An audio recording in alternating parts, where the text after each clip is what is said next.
I'm announcing today a new policy. Just as I promised during the campaign. They have saved lives. They have delivered babies. They have fought on the front lines against diseases in our hospitals and clinics. And now, they are being forced out. I will be the first to go to the line and to tell you that we could not get through the pandemic without the Cuban nurses and the Cuban doctors. I will also be the first to tell you that we paid them the same thing that we pay Bajans, and that the notion, as was peddled not just by this government in the US, but the previous government, that we were involved in human trafficking by engaging with the Cuban nurses was fully repudiated and rejected by us.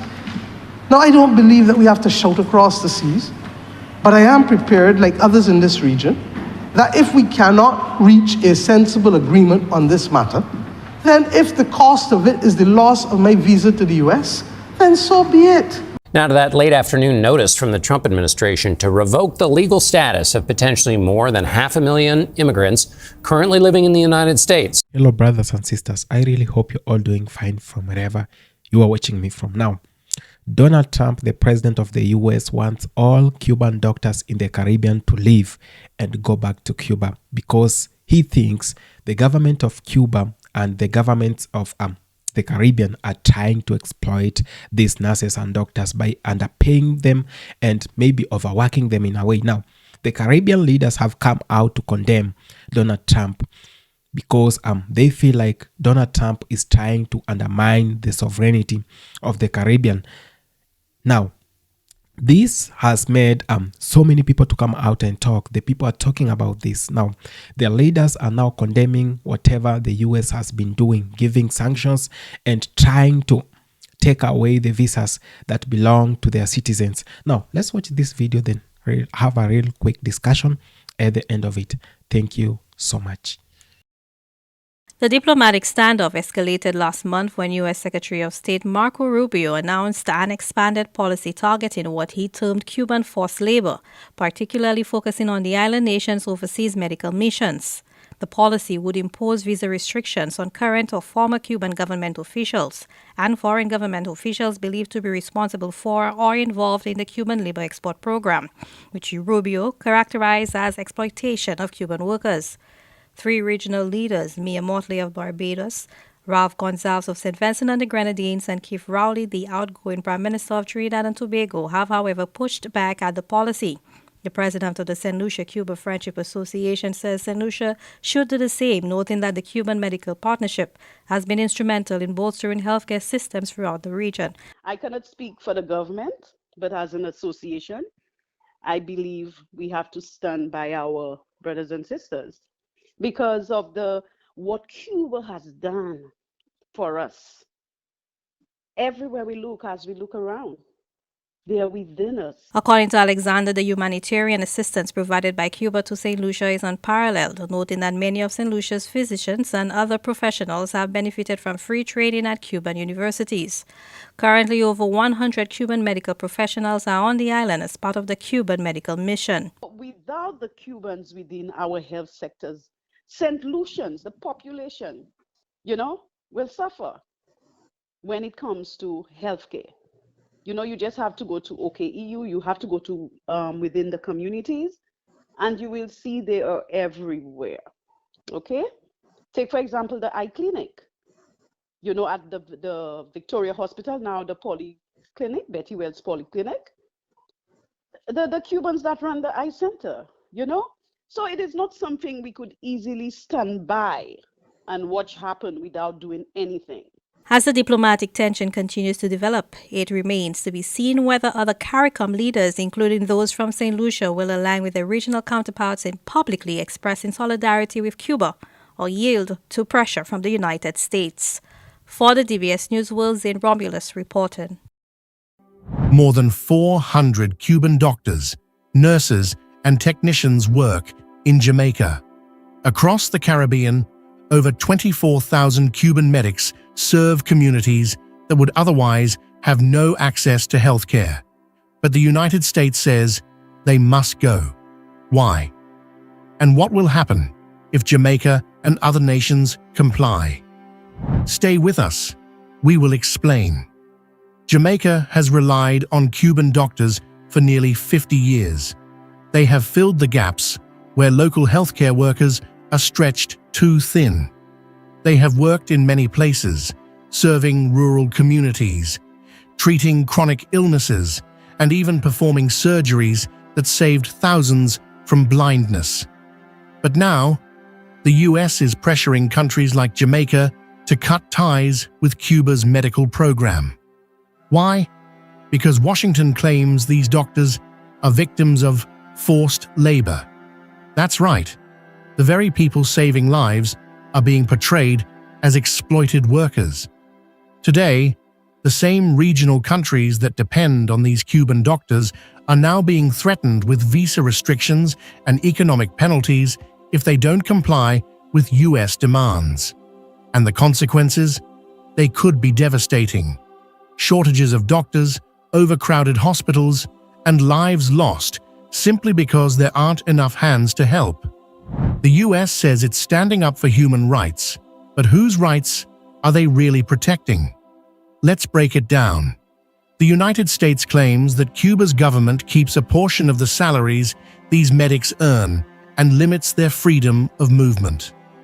They argue that this medical diplomacy is a major revenue stream for Cuba, one that helps sustain its socialist government. And for decades, the US has done everything in its power to weaken that government, from economic embargoes to travel bans. The doctors, nurses, and other medical professionals, Washington argues, are just pawns in Cuba's global political game. But ask the Caribbean people who these doctors have treated. Ask the mother whose child was saved. Ask the elderly patient who can now walk again. Are these doctors being exploited, or are they heroes? Now, let's imagine Jamaica and others in the Caribbean without Cuban doctors. Rural clinics already struggling to stay open would likely shut their doors. Dialysis centers treating kidney failure would be crippled. Thousands of patients would have to travel longer distances and wait longer hours. Some wouldn't get care in time. And here's the real tragedy. Jamaica, like many Caribbean nations, already suffers from a healthcare worker shortage. The doctor-to-patient ratio is dangerously low, at just 0.7 per 1,000 people. Compare that to the global average of 2.5 per 1,000. Without Cuban doctors, this crisis could spiral out of control. Caribbean leaders are pushing back. St. Vincent's Prime Minister, Ralph Gonsalves, made it clear, "I will give up my US visa before I turn my back on the Cuban doctors who serve our people." Trinidad and Tobago's outgoing Prime Minister, Keith Rowley, has also stood firm, stating that his country will choose its own healthcare partners without interference.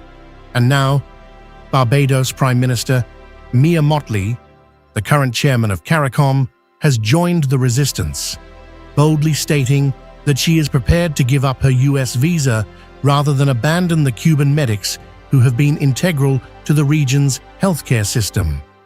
The Caribbean Pan-African Network has outright condemned the US demands, calling them an attack on regional sovereignty. So, the question is, should Jamaica and other Caribbean nations bow to US pressure, knowing it could cost lives? Or should they defy the superpower and risk economic?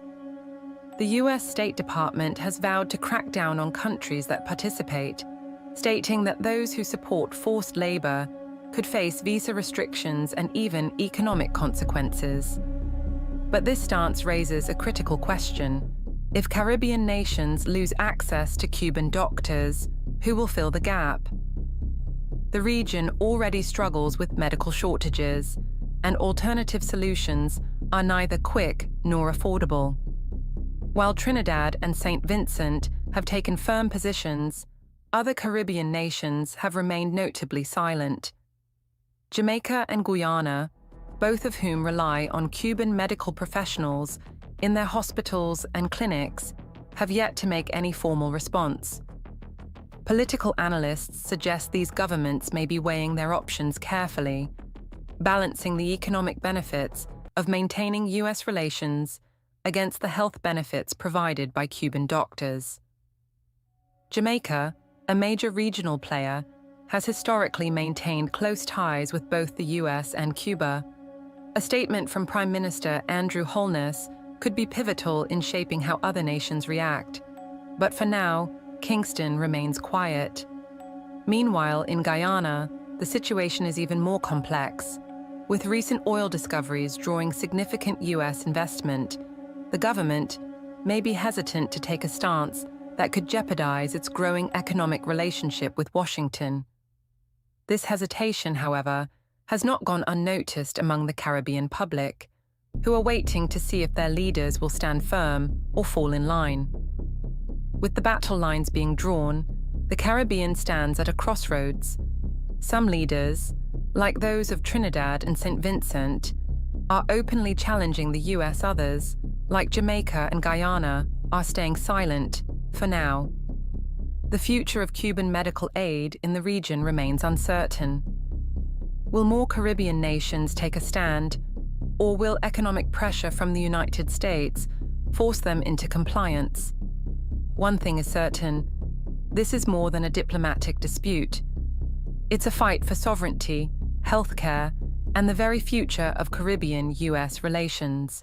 What the Cubans have been able to do for us, far from approximating itself to human trafficking, has been to save lives and limbs and sight for many a Caribbean person. The hemodialysis which we do in St. Vincent at the Modern Medical and Diagnostic Center with these 60 persons, without the Cubans there, I will not be able to offer that service.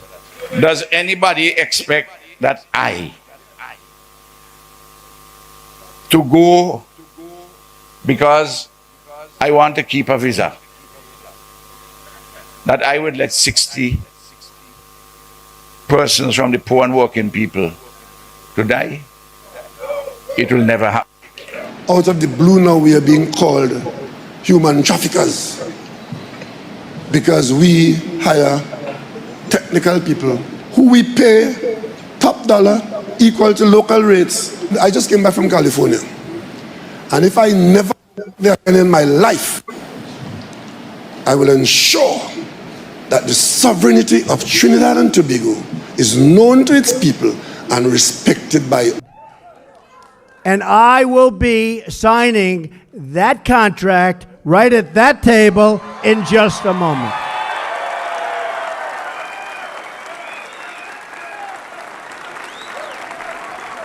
Our policy will seek a much better deal for the Cuban people and for the United States of America. About the Venezuelans deported under the 18th century wartime law. I'm joined now by immigration reporter Camila Montoya Galvez to help us unravel all of this. First of all, Camila, let's start with 500,000. Remind us again what that program was supposed to do. The Trump administration, John, is moving aggressively to dismantle President Biden's immigration legacy, and they are now in the process of terminating a process known as CH&V that was set up by the previous administration as a way to reduce illegal immigration at the U.S.-Mexico border by offering would-be migrants a legal and safe way to come here without the use of a smuggler and without the use of illegal entries into the U.S.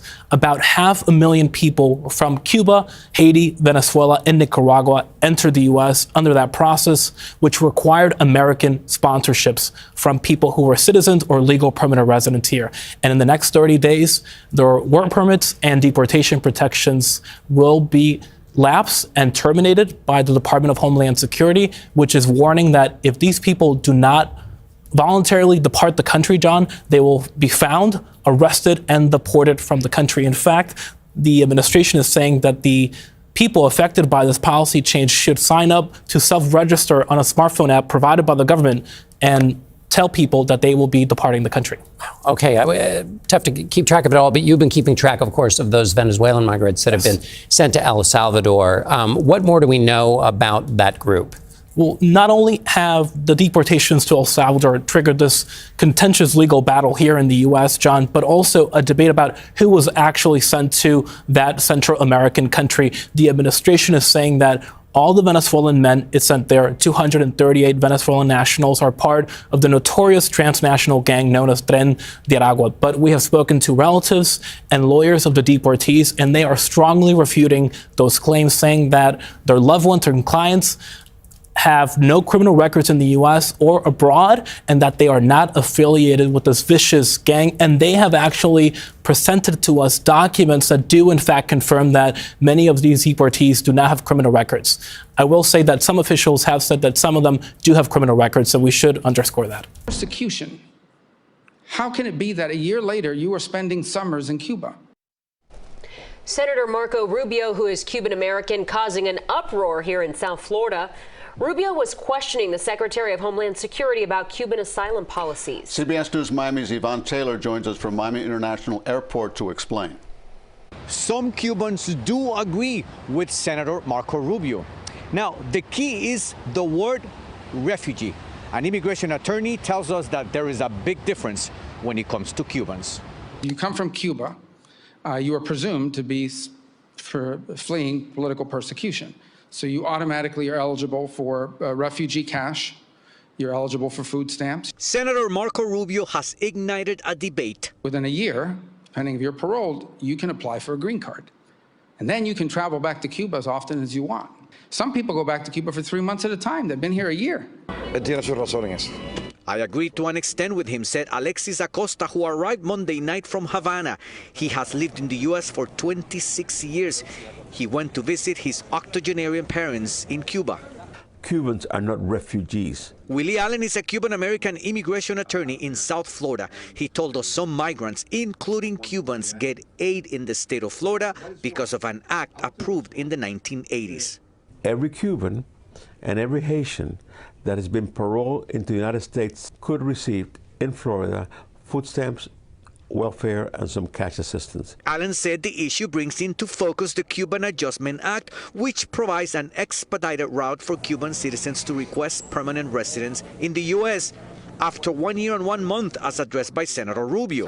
If you came as a Cuban, asked for asylum, withdrew the asylum, and became a resident through the Cuban Adjustment Act, you have no restrictions to travel back to Cuba. Now, in order to be covered by the Cuban Adjustment Act, the person has to enter the U.S. legally. Those who do it through rafts or the southern border do not qualify for the benefit. I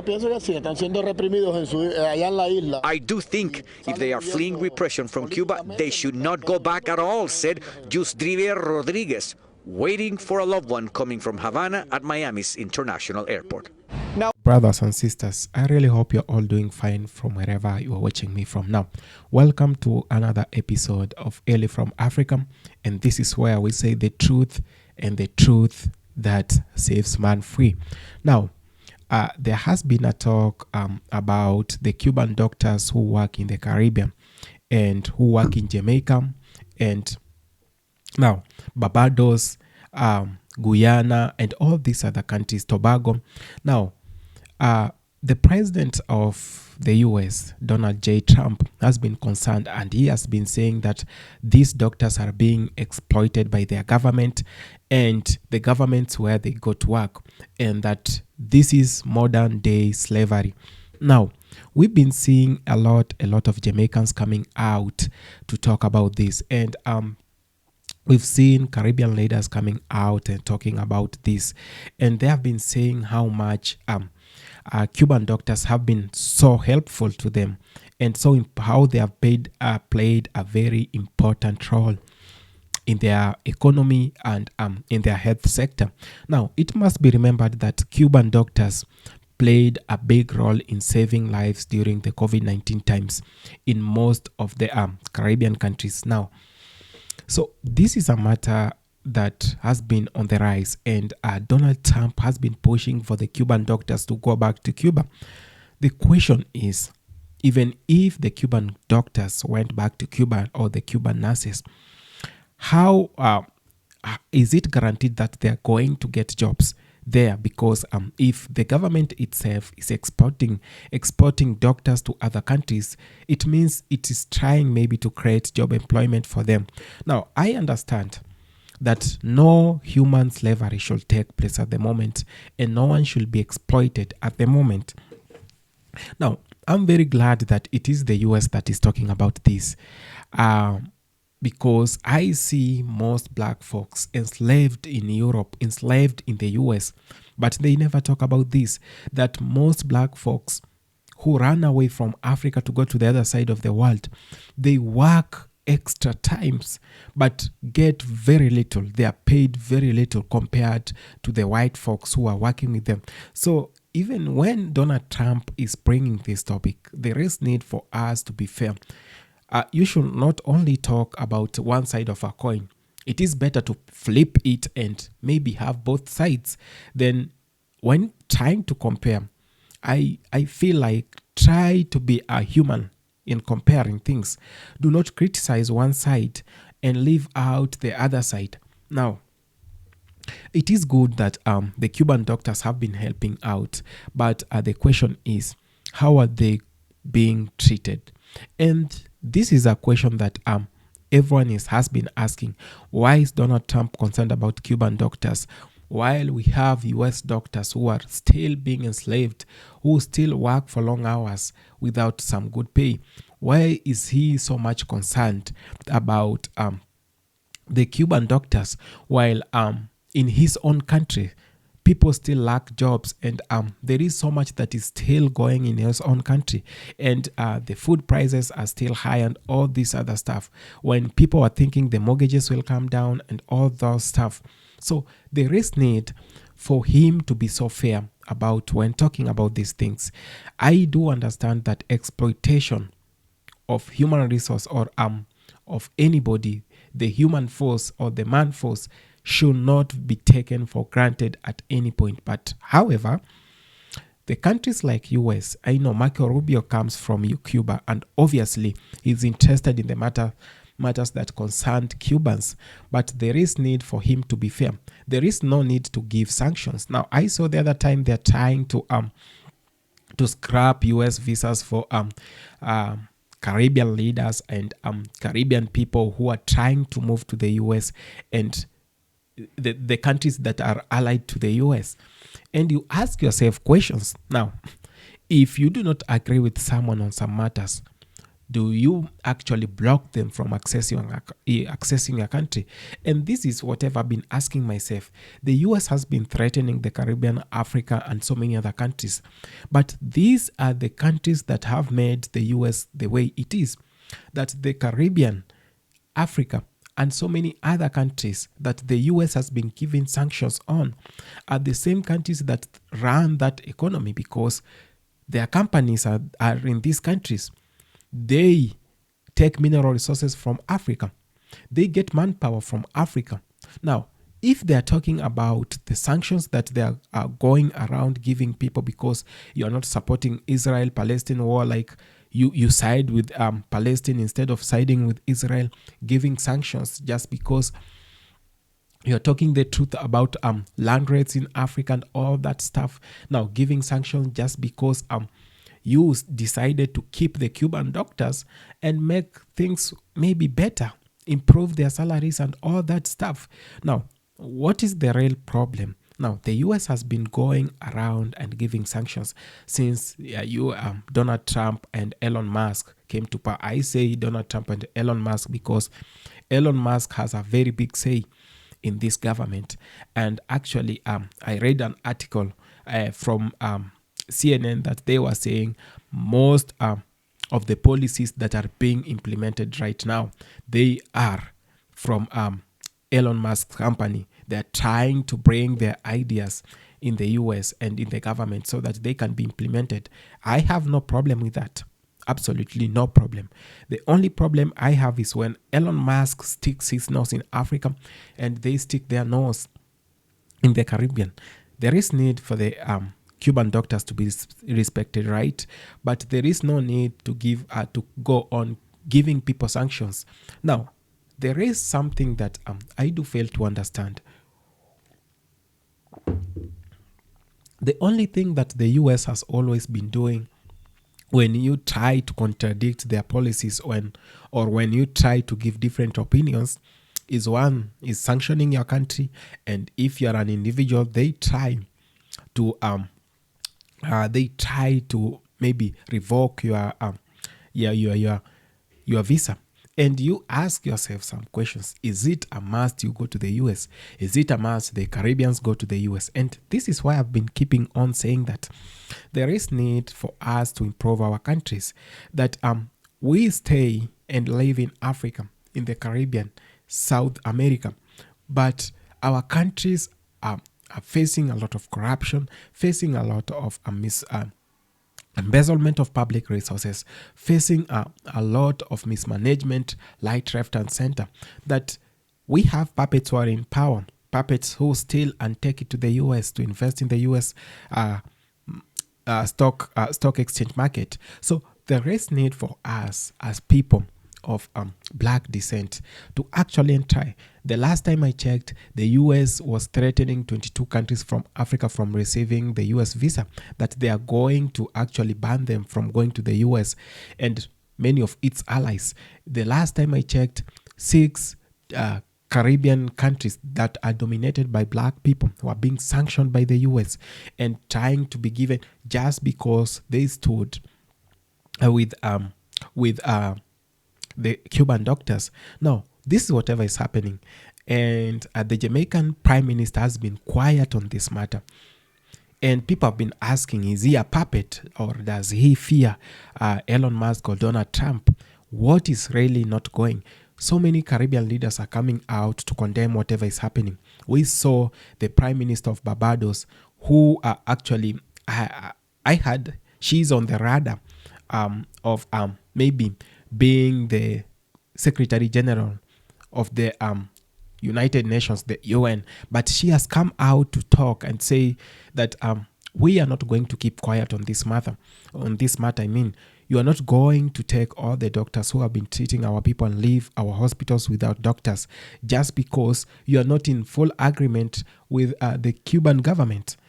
How much and who doesn't know that the US government has not been in good terms with the Cuban government since the era of Dr. Castro, Fidel Castro, I mean. So there is need for us to stop pretending and talk the truth.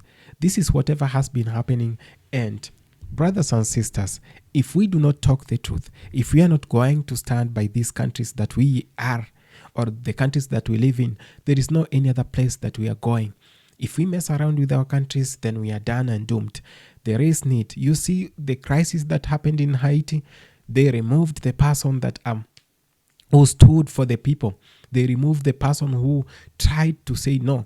Then they brought in their puppet so that they can control that country. And you see the mess there. No medical health, so many things. And the people have been crying out. And that's when we have civil wars. And that's when we have the people against the government. Then there are no services. People are dying because they are suffering and they can't access hospitals. People can't access basic services from the government just because the US or the European Union is interested in your country for a given mineral and someone has said no. So they want to bring their own puppet who will actually sign MOUs without even understanding whatever those MOUs really hold. So there is need for us to be talking about these things. A lot is happening. A lot is yet to happen. You see the crisis in Congo, it has been funded. Congolese can't just wake up one day and start fighting each other. The M23 can't just come out and fight their brothers and sisters. They must have been sponsored by someone. And that someone, we know them. We know them by their names, we know them by their countries, and we know the governments, and we know their puppets in Africa. We know their puppets in the Caribbean. This is the time we should unite and say no to the Western interference in our own countries. Thank you so much for having taken the time to watch this video. I appreciate so much, brothers and sisters. If it's your first time on this channel, please consider subscribing, sharing, liking, and commenting on these videos. Thank you. Let me see you in our next episode.